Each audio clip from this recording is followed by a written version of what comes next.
याच्यामध्ये सर्व पक्षाचे कार्यकर्ते पदाधिकारी सर्वजण सहभागी आहेत. विविध संघटना सामाजिक कार्यकर्ते सर्वजण या संघटनेमध्ये आम्हाला मोठ्या प्रमाणात त्यांनी पाठिंबा दिला म्हणून त्यांचं खरं तर मनापासून सर्वांचा आभार. आणि ह्या जे आम्ही रॅली निघालेले जे चालत आम्ही पदयात्रा काढलेली आहे त्या पदयात्रेमध्ये सर्व पक्ष सर्व गट कोणी न पाहता आमच्या सोबत सर्वजण आहेत आणि आम्ही सर्वजण मिळून ही पाटण तालुक्याला वीज मोफत कशी मिळेल घरगुती वापराची याचा प्रयत्न करून आम्ही 100% घेणार आहे.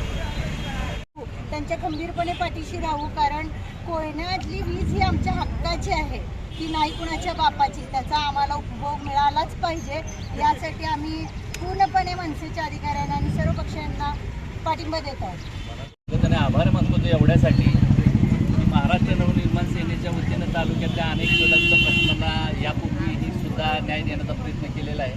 आज खरं तर पाटण तालुक्यामध्ये निर्माण होणारी वीज किंबहुना आम्ही सर्व महाराष्ट्राची भाग्यलक्ष्मी म्हणून ज्या कोयना धरणाकडे बघतो, त्या कोयना धरणाने महाराष्ट्र सुजलम केला, परंतु दुर्दैवाने त्या महाराष्ट्रातल्या या कोयना धरणाच्या जवळ राहणाऱ्या पाटण तालुक्याच्या जनतेला मात्र या धरणाचा काय फायदा झाला हा प्रश्न आज आम्हाला पडतो.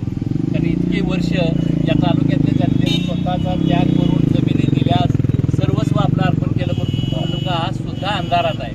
आज महाराष्ट्र नवनिर्माण सेनेच्या वतीनं या तालुक्यातल्या जनतेला मोफत वीज मिळावी ही भावना ठेवून आज ही पदयात्रा जी पाटण ती मुंबई काढलेली आहे ती स्वागतार्थ आहे. ही केवळ एका पक्षाची यात्रा नसून खरं तर सर्व पक्षांनी यामध्ये सर्व तालुक्यातल्या जनतेनं केवळ कुणाला एकाला ती वीज मिळणार नाही, सर्वांना ती वीज मिळणार आहे. त्यासाठी सर्वांनी आज या आंदोलनामध्ये सक्रिय सभा घेऊन या महाराष्ट्र नवनिर्माण सेनेच्या वतीनं आयोजित केलेल्या यात्रेला पाठिंबा द्या. त्याही पुढे मी म्हणतो ही जी यात्रा ज्यावेळेस मुंबईत येईल, खऱ्या अर्थाने ज्यावेळेस मंत्रालयात यात्रा जाईल त्यावेळेला या यात्रेला बळ देण्याचं काम या तालुक्यातल्या राजकीय व्यवस्थेने सत्तेत असलेल्या लोकांनी दिलं पाहिजे. हा प्रश्न कोणा एका पक्षाचा नाही आहे, तो सगळ्यांचा आहे. आणि जर अशी गोष्ट जर झाली आणि या तालुक्यातल्या जनतेला मोफत वीज मिळाली तर खऱ्या अर्थानं या पाटण तालुक्यामध्ये कोयना धरण झाल्याचं सार्थकी किंवा अभिमान या जनतेला होईल असं मला वाटतं. पुन्हा एकदा मी या गोरख नारकर त्यांच्या सर्व सहकाऱ्यांचं मनापासून स्वागत करतो. आभार.